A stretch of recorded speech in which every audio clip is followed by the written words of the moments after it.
Bonjour à chacune, bonjour à chacun. Bienvenue pour notre culte aujourd'hui. Comme à notre habitude, on se rassemble pour venir célébrer notre Seigneur. On salue également les personnes qui nous rejoignent par le biais de la vidéo. Et tous ensemble, notre désir, c'est de nous tourner vers le Seigneur et puis de nous mettre à l'écoute de sa voix. Alors sans tarder, j'aimerais vous inviter à vous lever et puis on va invoquer son nom. Ensuite, je laisserai la place à Muriel et au groupe qui est derrière moi pour nous entraîner dans la louange. Seigneur, nous te bénissons parce que nous avons ce privilège ce matin de pouvoir nous rassembler, de pouvoir le faire librement dans ce lieu et de pouvoir venir nous tourner vers toi avec cette certitude que tu es au milieu de nous et que nos cultes ne sont pas simplement des rassemblements qui rassemblent des personnes, mais des moments de rencontre où nous nous rencontrons les uns les autres et surtout nous te rencontrons parce que ton désir c'est de nous rencontrer également, sachant que tu nous invites à nous approcher de toi et lorsqu'on le fait, toi aussi tu t'approches de nous. Alors que ce matin, nous puissions nous approcher de toi et que toi tu puisses t'approcher de nous également, que nous puissions être animés de ton esprit pour apporter cette louange, cette adoration que tu veux en esprit et en vérité, que nous soyons aussi bien disposés pour nous mettre à l'écoute de ta parole et qu'en tout temps et en toute chose, ton nom soit glorifié. Amen. Voilà, je vais laisser Muriel, c'est elle qui va nous conduire maintenant dans la célébration, dans la louange. Bonjour à tous, soyez les bienvenus. En fait, ce matin pour la louange, voilà, il y a un sujet qui m'est toujours très à cœur, surtout ces derniers mois, voire cette dernière année. Dans mon métier, pour ceux qui ne savent pas, je suis vendeuse polyvalente, ce qui consiste, voilà, ça va de la caisse au rayonnage, au renseignement client. Et en fait, très souvent, j'observe de tout. Vous pouvez imaginer, j'observe de tout, j'entends de tout. Je vois le meilleur comme le pire dans le comportement humain. Et puis très souvent, j'ai ce verset qui me vient, où le Seigneur dit ceci, dans Matthieu 9 par exemple, mais il y a aussi plein d'autres versets. Voyant la foule, il fut ému de compassion pour elle, parce qu'elle était languissante et abattue, comme des brebis qui n'ont point de berger. Et partout dans l'Écriture, cette notion de brebis qui n'ont point de berger revient. En fait, on a déjà dans les livres de Moïse, dans Nombre par exemple, il nous est dit qu'il a donné le tabernacle afin que l'assemblée de l'Éternel ne soit pas comme des brebis qui n'ont point de berger. Ou encore Michée qui dit « Ces gens n'ont point de maître, ils sont comme des brebis qui n'ont point de berger. » Ésaïe aussi nous rappelle que les nations autour d'Israël, et même Israël par moments, se comportent comme un troupeau qui n'a pas de berger. Ou Zacharie nous dit que vers la fin des temps, c'est pourquoi ils sont errants comme un troupeau, ils sont malheureux parce qu'ils n'ont point de berger. Donc on voit que cette notion que les gens en dehors de l'Église sont malheureux et errants parce qu'ils sont comme des brebis sans berger. Et je me disais, mais moi, quelle importance je donne au fait que moi, je connais le berger. Moi, j'ai reçu la grâce de connaître le berger. Et je réalise parfois que, j'ai l'impression par moments que ça va de soi. On vit notre petite vie, je vis ma petite vie, certes de chrétienne, mais parfois j'oublie quelle grâce j'ai reçue d'être une brebis qui a un berger. Ou parfois je suis carrément dans le dédain des gens qui n'en ont pas. Des fois, je ne leur parle pas du bon berger. Des fois, je passe à côté de la misère humaine sans réagir. Un peu comme les Lévites dans la parabole du bon samaritain. Et ouais, c'est vraiment sur mon cœur, très souvent quand je suis au travail, voilà, quand j'observe des choses, je dis Seigneur, mais fais-leur grâce afin qu'ils rencontrent ce berger. Et ce matin, j'ai choisi des chants qui nous rappellent la grâce immense qui nous est faite de connaître ce berger, et puis peut-être aussi que nous puissions ce matin rappeler à notre âme, oui, mais si on connaît le bon berger, c'est peut-être le moment aussi d'en parler autour de nous. Alors j'espère que ce matin, vous avez des cœurs bien disposés pour entrer dans ces projets-là, puis que nous soyons tous ensemble porteurs de vie plutôt que de jugement sur le monde qui nous entoure. Amen. Voilà, merci beaucoup aux personnes qui nous ont entraînés dans ce moment. Et j'aimerais vous inviter à lire ce matin quelques versets qui se trouvent dans l'Évangile selon Jean, chapitre 10, et on lira depuis le verset 7 jusqu'au verset 10. Jean 10, 7 à 10. Jésus leur dit encore, « En vérité, je vous le dis, je suis la porte des brebis. Tous ceux qui sont venus avant moi sont des voleurs et des brigands, mais les brebis ne les ont pas écoutés. Moi, je suis la porte. Si quelqu'un entre par moi, il sera sauvé, il entrera et sortira et trouvera des pâturages. Le voleur ne vient que pour voler et tuer et détruire. Moi, je suis venu afin que les brebis aient la vie et qu'elle l'ait en abondance. » Dimanche dernier, notre lecture s'était arrêtée au verset 6 de ce chapitre de l'Évangile selon Jean. Et cela nous a amenés à parler du berger et plus encore de ses brebis. Pour faire court, on a vu qui était le berger. Il s'agit de Jésus. Quant aux brebis, elles désignent les croyants en Jésus. Par conséquent, si nous sommes croyants en Jésus, nous pouvons faire nôtre, comme nous le disait Muriel d'une certaine manière, nous pouvons faire nôtre aussi ces paroles du psaume 100 qui disent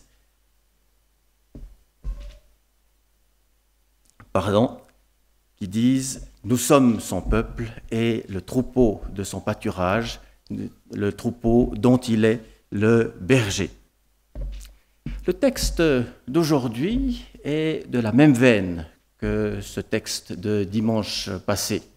On aurait d'ailleurs pu s'attendre à ce que Jésus continue à utiliser l'image qu'il avait utilisée pour parler de lui-même, c'est-à-dire l'image de la brebis. C'est d'ailleurs ce qu'il continue de faire dans la suite de ce texte, mais entre deux, il utilise une autre image pour parler de lui. Il nous dit « Je suis la porte. Je suis la porte des brebis. En vérité, je vous le dis, je suis la porte des brebis. » Et vous le savez comme moi, une porte, c'est fait pour passer d'un endroit à un autre. Et il y a des portes qu'on franchit sans autre complication, et il y a celles qu'on peut franchir qu'à certaines conditions. Je me souviens quand j'étais jeune, ça veut dire ça fait déjà un certain temps, je n'étais pas encore dans la foi à ce moment-là, mais un samedi soir, on était sortis avec des amis et on voulait aller en discothèque, mais le gardien de la porte ne m'a pas laissé entrer. Il m'a dit « Monsieur, vous avez des baskets aux pieds. Ici, on ne peut entrer qu'avec des souliers. » Alors je lui ai expliqué qu'à ce moment-là, avoir des baskets aux pieds, c'était tout à fait être dans l'air du temps, mais malgré mon insistance, il ne m'a pas laissé entrer. Alors, en préparant ce message, je me suis posé la question si pour passer par cette porte que dit être Jésus, il y avait également des conditions. Et pour ne pas vous faire attendre trop longtemps pour donner la réponse, j'aimerais le dire sans hésitation. Oui, il y a des conditions pour entrer, pour passer par cette porte. Et pour comprendre quelles sont ces conditions, j'ai fait appel à un autre texte de l'évangile de Matthieu, cette fois, ce texte où Jésus nous parle aussi de porte et nous dit ceci. En Matthieu 7, les versets 13 à 14, « Entrez par la porte étroite. En effet, large est la porte, spacieux est le chemin menant à la perdition, et il y en a beaucoup qui entrent par là. Mais étroite est la porte, et resserré est le chemin menant à la vie, et il y en a peu qui les trouvent. » Dans ce texte, bien sûr, vous l'avez entendu, Jésus ne dit pas « je suis la porte », mais il parle d'une porte et d'un chemin menant à la vie. Et une porte menant à la vie, c'est bien sûr dans le même ordre d'idées que ce qu'on entend de ce que Jésus dit dans l'évangile de Jean lorsqu'il dit « si vous passez par cette porte, vous serez sauvés ». Moi, je suis la porte, si quelqu'un entre par moi, il sera sauvé. Et avoir la vie ou être sauvé, c'est tout à fait dans le même ordre d'idées. Tout cela se rapporte au salut. Lorsqu'on est passé par la porte qu'est Jésus, nous avons la vie, nous sommes sauvés. Donc, on est dans ce même ordre d'idées, mais vous l'avez entendu, dans l'évangile de Matthieu, Jésus dit « cette porte par laquelle il faut passer est une porte étroite ». Et si elle est étroite, ça signifie qu'il y a des conditions pour pouvoir la franchir. Il faut peut-être jouer un peu des épaules pour pouvoir y passer, ou c'est un peu comme à l'aéroport, quand on contrôle vos bagages, si vous avez une paire de ciseaux ou un couteau dans vos bagages, eh bien, l'agent de sécurité qui est là, vous l'avez beau lui expliquer que vous n'avez aucune mauvaise intention, il faudra vous faire à l'idée que vos ciseaux ou votre couteau, vous ne le reverrez plus. Pour la simple et bonne raison que pour passer la porte, il y a des conditions. Et de la même manière, lorsqu'on veut passer par la porte étroite, eh bien, si c'est une porte qui mène à la vie, comme le dit Jésus, il faut laisser de l'autre côté de la porte tout ce qui mène à la mort. Et vous le savez comme moi, ce qui mène à la mort, c'est le péché. Un auteur chrétien qui était pasteur du XVIIe siècle, qui a écrit un livre, il s'appelait Thomas Wilcox, l'auteur en question. Il a écrit un livre qui s'appelle « Le miel », qui est Christ, si je ne fais erreur. Et dans ce livre, il dit ceci, « Lecteur chrétien, laissez aux pieds de Jésus tout ce qui se trouve en vous et qui appartient encore au vieil homme. Et laissez aux pieds de Jésus tout ce qui appartient encore au vieil homme. Dans la Bible, ça porte un nom, ça s'appelle la repentance. Et il est impossible de franchir la porte étroite dont nous parle Jésus sans passer par la repentance. Alors l'un de mes dictionnaires que j'ai fouillé en préparant ce message donne de la repentance la définition suivante. La notion biblique de repentance suppose un double mouvement. Se détourner radicalement de ce qui nous empêche de nous consacrer à Dieu et nous tourner vers Dieu dans l'amour et l'obéissance. La repentance suppose un double mouvement. Et cette repentance commence par une prise de conscience. Alors une prise de conscience qui est produite par le Saint-Esprit. Et cette prise de conscience nous amène à réaliser qu'en tant que pécheurs, on ne perturbe pas uniquement le monde dans lequel on vit, mais encore on offense Dieu.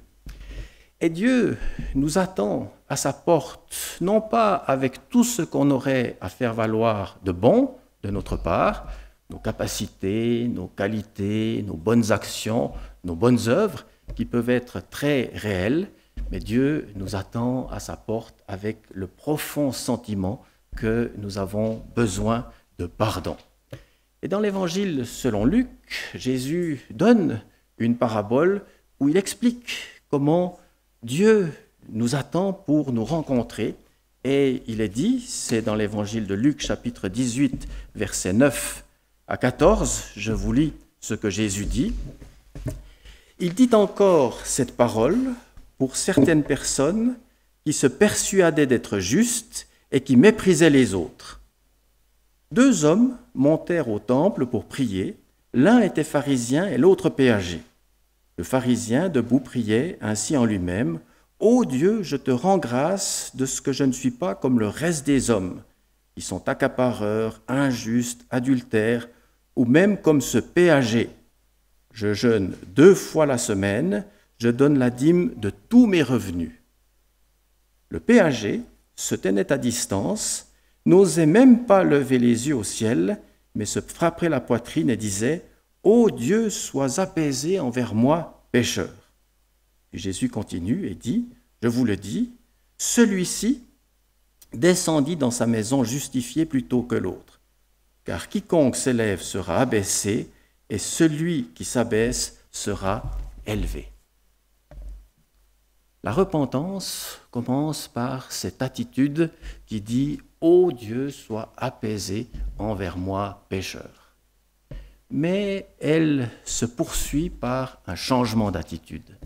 Jean-Baptiste disait « Portez du fruit digne de la repentance. » Par conséquent, la repentance ne se confond pas avec une sorte d'éternel remords qu'on peut traîner derrière nous ou avec une sorte d'auto-condamnation, c'est-à-dire qu'on regrette certaines de ses actions.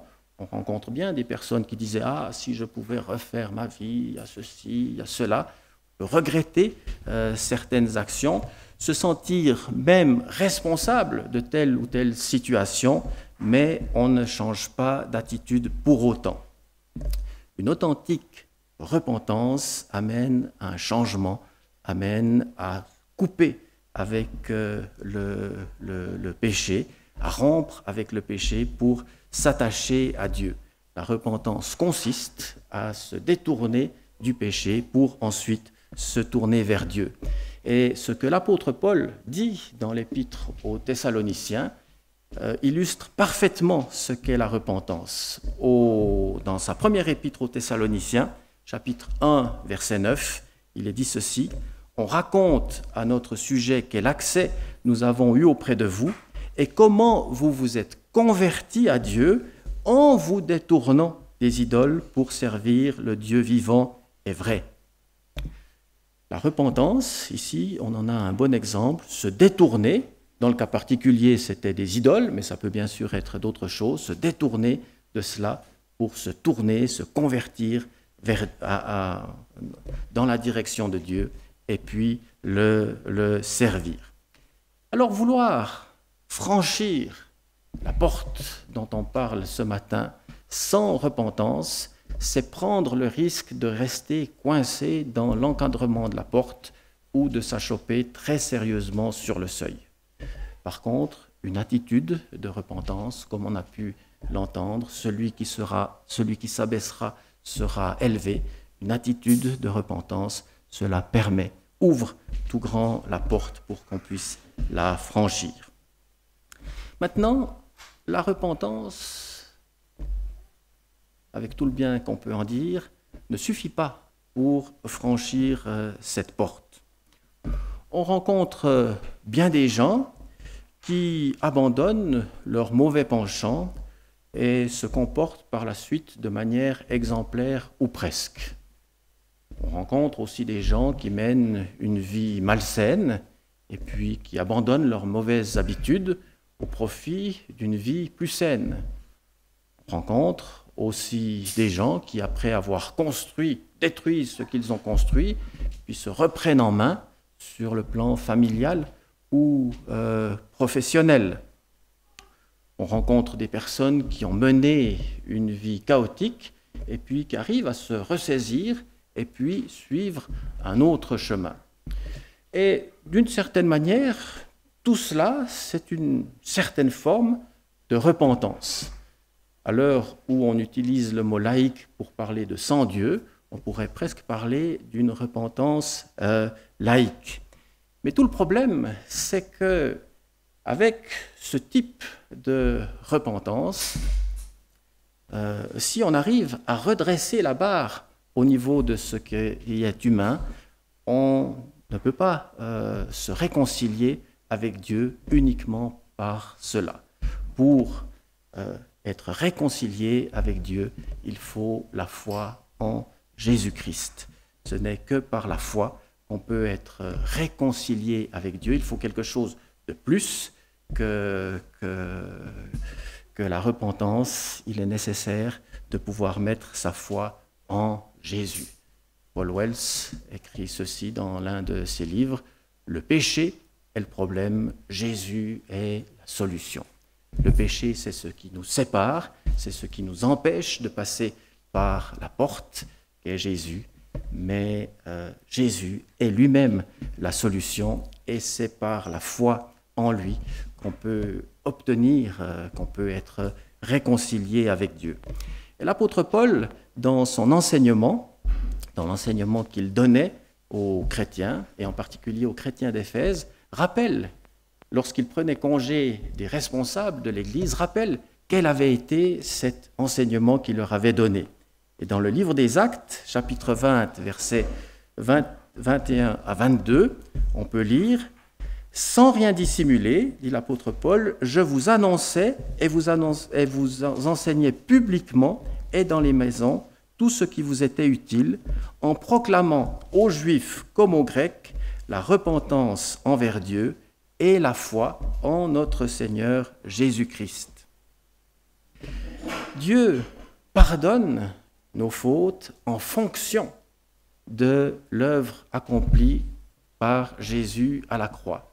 C'est vrai qu'il pardonne à celui qui le repent, mais il pardonne en fonction de ce que Jésus a accompli. D'où la nécessité d'avoir cette foi en Jésus pour franchir la porte. Croire que la repentance est suffisante pour obtenir le salut, ce serait croire que ce salut s'obtient par une bonne œuvre qui s'appelle la repentance. Mais le salut s'obtient par la foi en Jésus. Alors vous me direz, ça rend la repentance inutile? Absolument pas, parce que celui qui met sa foi en Jésus reconnaît d'une certaine manière, et non seulement d'une certaine manière, mais avec certitude, qu'il a besoin d'être sauvé. Mais être sauvé de quoi? Eh bien, être sauvé du péché. Et il n'y a qu'un seul remède pour traiter le péché à sa racine, c'est la repentance. Par conséquent, repentance et foi forment les deux faces d'une même pièce et sont indissociables l'une de l'autre. Moi, je suis la porte, nous dit Jésus. Si quelqu'un entre par moi, il sera sauvé. Il entrera, il sortira et il trouvera des pâturages. Comment franchir cette porte? Deux mots suffisent à l'expliquer. Repentance, foi. Repentance envers Dieu, comme le dit Paul, et foi en Jésus-Christ, comme le dit toujours ce même apôtre. Et comme je le disais au début de ce message, une porte sert à passer d'un endroit à l'autre. Et lorsque nous franchissons cette porte qu'est Jésus, nous passons de la puissance des ténèbres qui asservit le monde entier au royaume de Dieu. Nous passons de l'esclavage du péché à la liberté. Et ce passage de l'un à l'autre est tout aussi concret que lorsque les Israélites qui étaient esclaves en Égypte ont été délivrés de leur esclavage et ont pu connaître la liberté. Lorsque on franchit cette porte par la repentance et la foi, on passe de la puissance des ténèbres au royaume de Dieu. Cette porte donne accès à toutes les promesses de Dieu et à son royaume. Amen. Je vous invite à quelques instants de recueillement, puis je prierai et on continuera le culte en célébrant la Sainte Seine. Voilà, on arrive à la fin de notre culte. C'est le moment de communiquer les annonces qui vont apparaître sur l'écran. Alors, c'est toujours un peu les vacances encore, jusqu'en début septembre pour ce qui est du programme de l'Église. Mais ce soir, à 18h, il y a donc la prière pour Israël. Et si vous voulez y participer, vous pouvez vous adresser à Enrico qui est là et c'est lui qui vous fera parvenir le lien qui permet de vous connecter. Cette réunion, en effet, en ligne. Mardi 27 à 9h, comme toujours, il y a donc les dames qui font une balade de méditation. Et je crois que le thème de la méditation est toujours tiré de l'évangile de Marc en ce moment. Donc c'est à 9h, mardi matin, à l'entrée du Bois de Montcor, pour les personnes qui veulent y participer. Le soir, il y a la réunion de prière à l'église. Ici, à 20h, c'est ouvert à tout le monde peut venir. Et puis, on prie jusqu'à environ 9h15. Le vendredi 30 août, il y a la soirée feu. Et là, c'est pour les messieurs. Et le lieu est à définir. Alors, pour ceux qui participent régulièrement, vous recevez l'information par WhatsApp. Et pour ceux qui aimeraient y participer, qui n'ont jamais participé, vous pouvez vous adresser à moi et je vous ferai suivre les informations. Dimanche prochain, comme tous les dimanches, il y a les deux cultes, à 9h et à 10h30. Et puis, le dimanche 29, on vous invite déjà à retenir cette date. Ce sera le dimanche de la fête des moissons. Et à ce sujet, Muriel a quelques informations déjà à donner.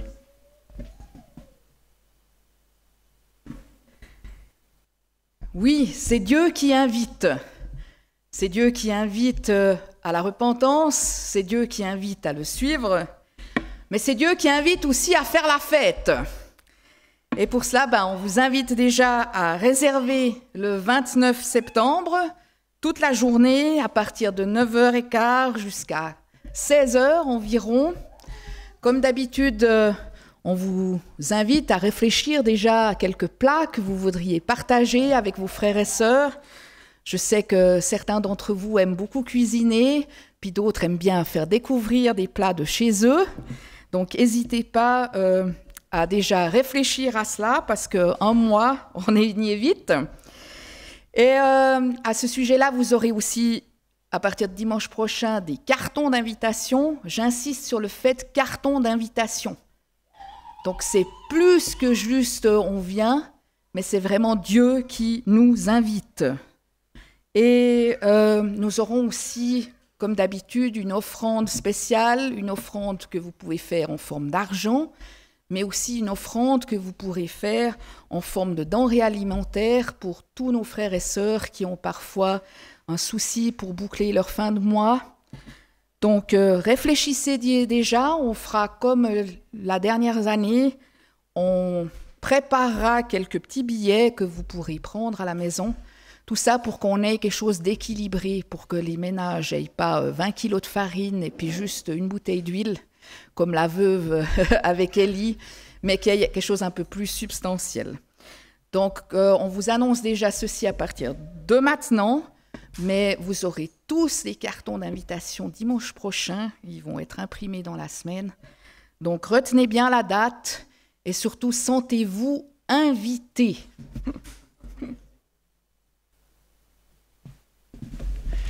Voilà, on se met debout pour la bénédiction finale.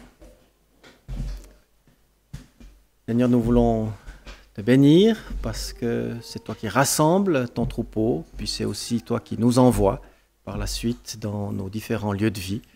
Et ce que nous demandons, Seigneur, c'est que tu sois en tout temps notre berger, que nous puissions te suivre et que nous puissions être tes témoins aussi dans ce monde et que ta grâce, ta paix puissent accompagner chacune, chacun par Jésus-Christ, notre Seigneur. Amen. Je vous souhaite une bonne fin de matinée et à tout bientôt.